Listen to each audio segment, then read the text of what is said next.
curious then about in the job search process, where would you say is the right level of specificity about what I'm looking for versus saying I'll take any job. I just want a new job. Give me like anything in my field, I'll take it. Yeah. So open in terms of the search versus specificity, like I want to be at this company in this town at this level, like every single detail is locked and loaded. Where is the right place to be and how does it relate to that openness mindset you're talking about? What I'm about to say is going to sound counterintuitive. I think the more specific you can be about what you want, the better. But when people come to you with solutions to that, you're going to take any solution. So what I mean is the example I always give is don't just say, oh, I want a job as an engineer, right? Or I'll put it in engineering terms. I normally use marketing, but let's say, oh, I want a job as an engineer. Great. What kind of engineer? Where? What are we doing? Right? So instead, you should be as specific as saying, hey, I'm really looking for a new position. I would love to do software engineering at Google in the department that does whatever. Or like, let's say Mm-hmm. Amazon. At Mm-hmm. Amazon, I can say on the Kindle team. Okay, that's pretty darn specific. Oh, and I would love to work out of the main office in Seattle. Great. So you're that specific. But here's the thing is people need to put you in a box to take you out of it. So Ooh. you're always going to talk in specifics.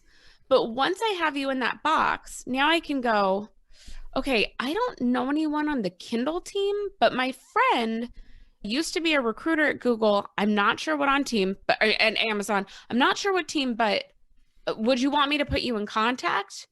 This is where you're going to be open and not go, no, it's not on the Kindle team. I don't want it. You're going to, no, of course. Yes, I'd love to talk. And then you talk to that recruiter and she says, oh, I don't recruit for Kindle, but we actually have a software engineering opening weirdly at Amazon Studios down in LA. Are you interested?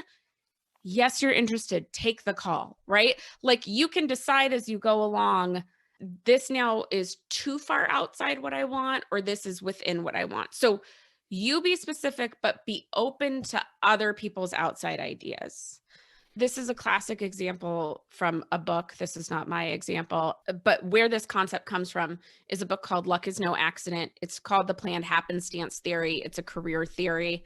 This is where like people start going to sleep. Sorry. But if you've ever heard the definition of luck is preparation meets opportunity, that's actually a career theory out of Stanford called the planned happenstance theory. It says you'll get a job you love when preparation meets opportunity. So going with this idea of openness, the example they give in the book is a guy is out of work and he really wants a job in an advertising agency, some sort of creative job in an advertising agency. And as he's Okay. looking for work, he's going to the same local gym every day because he's got time. So he's working out. And as he goes to that gym, he gets to know the gym owner.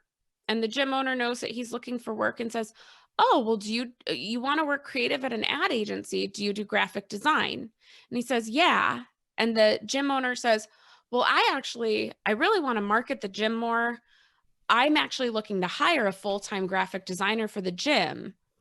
And this guy goes, no, I'm sorry. I'm looking for a job at an ad agency. And it's like, oh, you weren't open.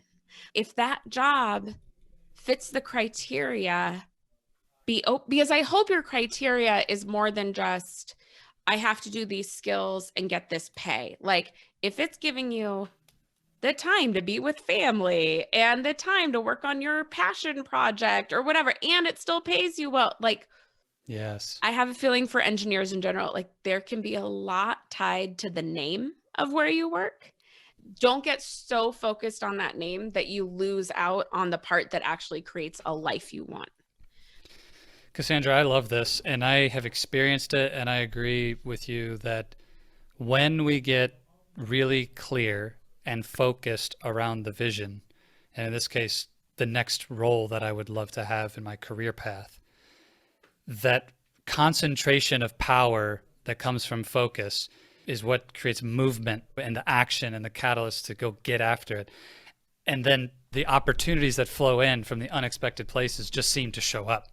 And I Right. think for me, the only thing I have found is that there is a difference in our way we show up to the process with either blinders on, I'm Yes. only willing to see that thing, versus I have a very clear target, but I'm still letting my peripheral vision notice things. And Right. anytime something enters my view, I'm getting curious. So just saying, is that something that I want? Oh, like it is. Let's go take one more step. Or it's so far away from my target, it's not worth spending time on it. And the principle I talk about is contrast creates clarity. On our computer screens and our televisions, we have these high contrast pixel counts. And it's the fact that we can actually distinguish between two things through contrast that makes it a clear picture. Yeah. And without the focus, we don't have contrast. And without the contrast, we have no clarity.